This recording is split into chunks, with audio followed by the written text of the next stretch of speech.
नमस्कार साथियों, स्वागत है आपके अपने चैनल ऑथेंटिक क्लासेस में।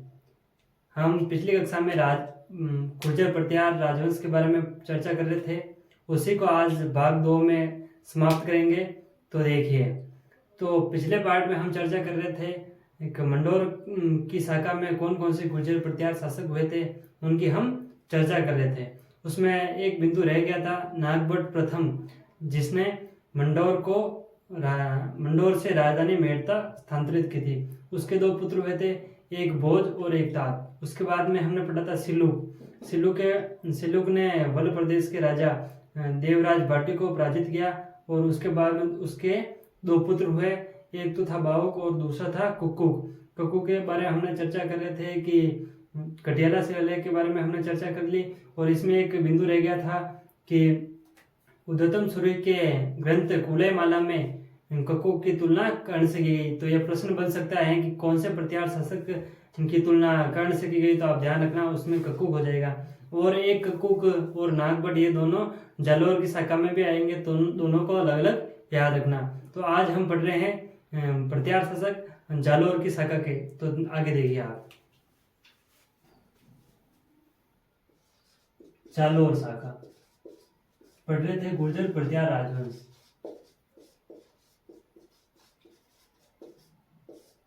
जालोर की शाखा कैसे स्थापित हुई, कौन से राजा हुए जो आदि पुरुष के रूप में जाने जाते हैं, तो आप ये याद रखना कि नागभट्ट प्रथम। मंडोर की शाखा में भी नागभट्ट प्रथम हुए। वो मतलब मंडोर से राजधानी को मेड़ता स्थानांतरित की थी। ये जालोर के शासक हुए जिसने गुर्जर प्रतिहार राजवंश की स्थापना की। कहाँ पर? जालोर में। तो ये हो जाएंगे आदि पुरुष। कहाँ के? जालोर के प्रतिहार शासकों के आदि पुरुष कौन है? तो नागभट्ट प्रथम। नागभट्ट प्रथम ने भीनमाल में एक राजवंश पहले से अधिकार में था, मतलब वहाँ अधिकार कर चुका था, तो वो था चावड़ा राजवंश। तो इन नागभट्ट प्रथम से पहले भीनमाल में चावड़ा राजवंश स्थापित था। उनको पराजित करके भीनमाल पर अधिकार किया और जालोर को पहली राजधानी बनाई। जालोर को प्रथम राजधानी बनाई थी। और इस नागभट्ट प्रथम ने जालोर की शाखा के गुर्जर प्रतिहारों की दूसरी राजधानी अवंती को बनाया, जिसे वर्तमान में उज्जैन कहते हैं अपन। तो कितने बड़े शासक हुए होंगे जो उज्जैन तक अपनी सीमा का विस्तार कर चुके थे। इधर इनकी सीमा कहाँ थी? तो ये मारवाड़ से लेकर पड़ोस तक इनकी सीमा थी। याद रखना आप, मारवाड़ से लेकर बड़ौद तक इनका अधिकार था। इधर जालोर से लेकर अवंती तक इन्होंने पहली राजधानी जालोर को बनाई और दूसरी राजधानी अवंती उज्जैन को बनाई। तो एक बहुत ही बड़ा शासक होगा जो आधी देर अवंती में रहता होगा, आधी देर जालोर में रहता होगा। तो आगे देखिए, इनके समय में अरबी आक्रमण बहुत ज्यादा हुए। कौन से आक्रमण? अरबी, जिसे अपन मलेच्छो भी कहते हैं। क्या कहते हैं? मलेच्छो। तो एक बार क्या हुआ कि ये 2 राजधानी संभाल रहे थे। तो ये उस टाइम अवंती में थे, तो यहाँ मलेच्छों का बार बार आक्रमण होता था। तो इससे परेशान होके इन्होंने सोचा कि अब शक्ति थोड़ी कम हो रही है, तो इन्होंने मेवाड़ के राजा बप्पा रावल से सहायता मांगी और कहा कि एक बार हमारा साथ दीजिए और इन मलेच्छों को मार भगाते अपने देश से। तो फिर बप्पा रावल और इन दोनों ने मिलकर मलेच्छों को पराजित करने का काम किया। ये भारत के बॉर्डर तक ही गए थे, जबकि बप्पा रावल जी उनको मारते मारते सेठ खुरासान तक गए थे। और इसी अभियान को खुरासान अभियान भी कहते हैं। तो इनको अरबी या मलेच्छों का नाशक भी कहते हैं। तो याद रखना, मलेच्छों को किसने पराजित किया था? नागभट्ट प्रथम ने। और ये कहाँ के राजा हुए थे? तो ये जालोर के प्रतिहार शासक हो जाएंगे। और इनकी कुछ उपाधि है, उसे भी देखते हैं। उपाधियों में क्या क्या उपाधि थी इनकी? तो पहली थी नागावलोक। दूसरी थी नारायण। इनको नारायण क्यों कहते थे? क्योंकि जितने भी उस समय में राजवंश हुए थे वो सभी इनके सामंत थे, चाहे गोहिल हो जाए, ये चालुक्य, चौहान, जितने भी थे। आगे बढ़ेंगे, एक चौहान शासक भी आएंगे जो भी इनके वो सामंत हुआ करते थे। तो मतलब सबसे शक्तिशाली साम्राज्य इनका ही था उस समय। तो ये नारायण के रूप में जाने लगे थे। और इनको ये भी याद रखना, म्लेच्छों का नाशक भी कहते हैं। तो ये भी प्रश्न बन सकता है। और आगे देखते हैं हम।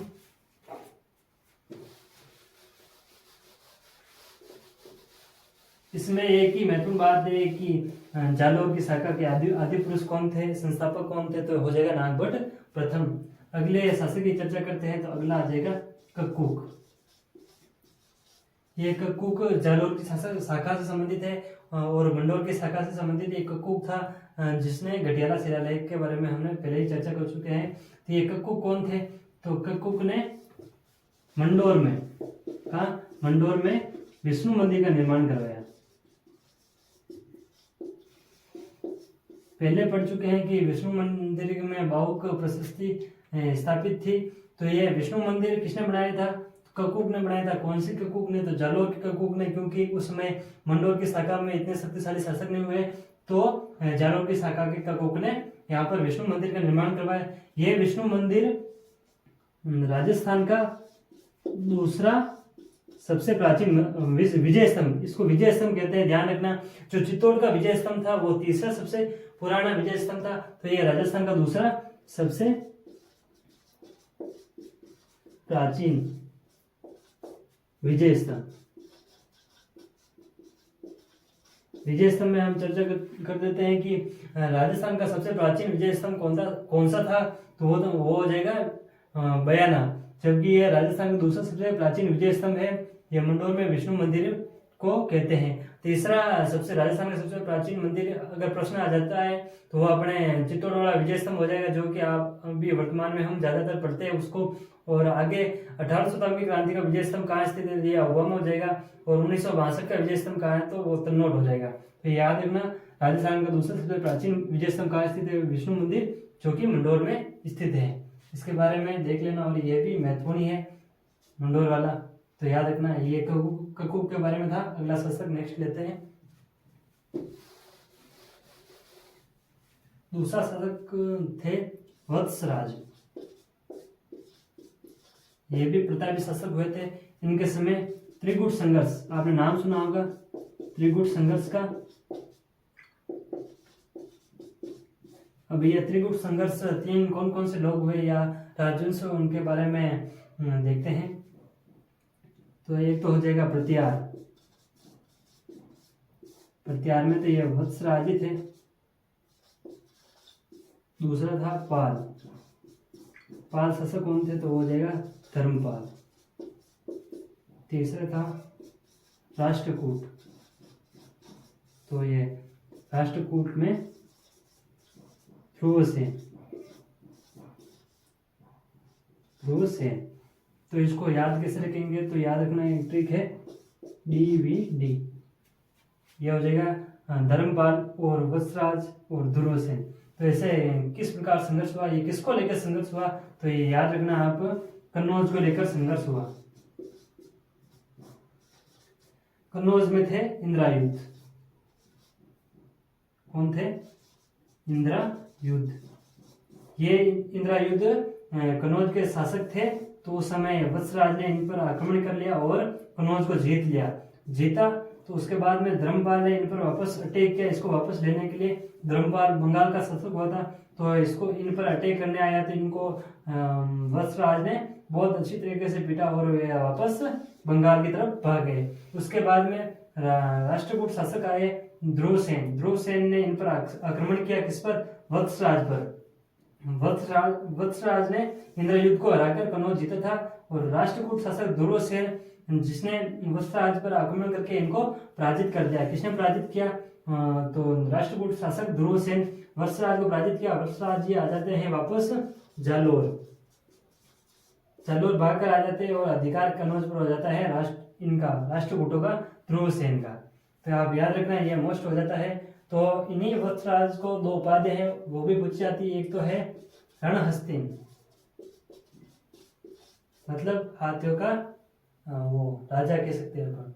एक दूसरी उपाधि थी जयवरा। ये उपाधि किसने दी थी, तो ये दुग्गल ने दी थी, दुग्गल। और ये उपाधि का उल्लेख कहाँ है, तो ये ग्वालियर वाला शिलालेख में है। ग्वालियर अभिलेख कह सकते हैं। तो ये त्रिकूट संघर्ष किसके शासन काल में स्टार्ट हुआ था? ये प्रत्यार शासक वत्सराज के समय स्टार्ट हुआ था, अभी खत्म नहीं हुआ था, आगे चलेगा। वत्सराज जी ने इंदिरा युद्ध को हराया था, ये आप याद रखना। अगला लेते हैं शासक।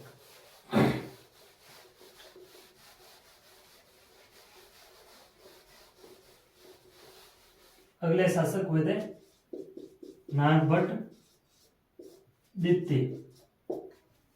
इन्होंने वापस, वो त्रिकूट संघर्ष चालू ही था, बंद नहीं हुआ अभी तक, तो इन्होंने कन्नौज पर आक्रमण किया। कन्नौज, बस कन्नौज को लेकर ही आपस में झगड़ते थे। तो उस समय इंदिरा युद्ध का पुत्र था चक्रायुद्ध, नाम ही गजब के थे, याद रखने में भी आसानी होगी। तो उस समय किसका शासन चलता था? ध्रुव सेन से वापस छीन लिया था वत्सराज जी से। तो उस समय चक्रायुद्ध का यहाँ पर शासन चलता था। नागभट्ट द्वितीय ने आक्रमण किया और कन्नौज को जीत लिया। किसको जीत लिया? कन्नौज को। तो इन पर वापस वो ध्रुव सेन अभी मरा नहीं था, क्योंकि नागभट्ट वत्सराज जी थे। वत्सराज जी के समय ध्रुव सेन ने आक्रमण करके उनको पराजित किया था। तो ये वापस आ जाते हैं।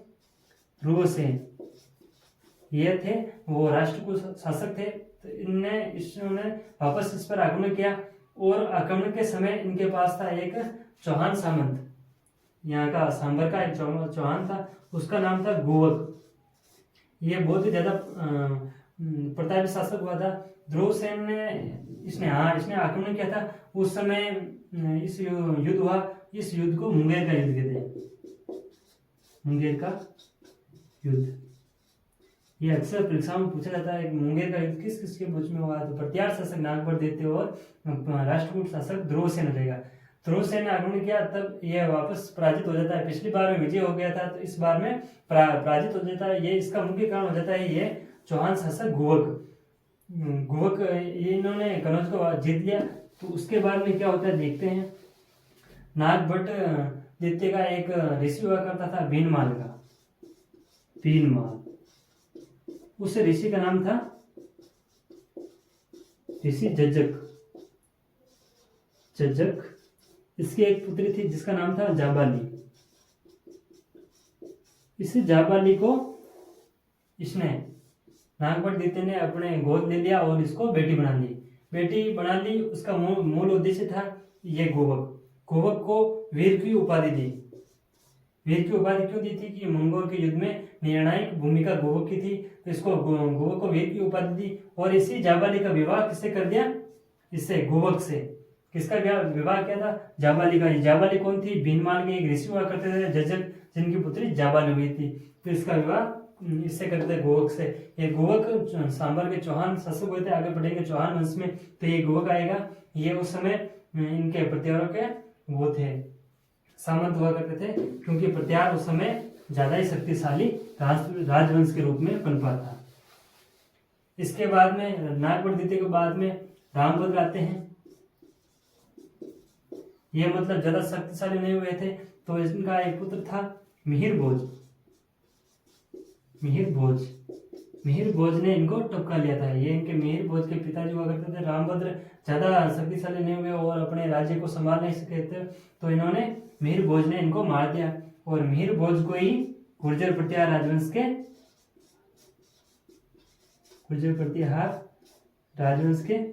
ने लिख देते हैं पितृहंता।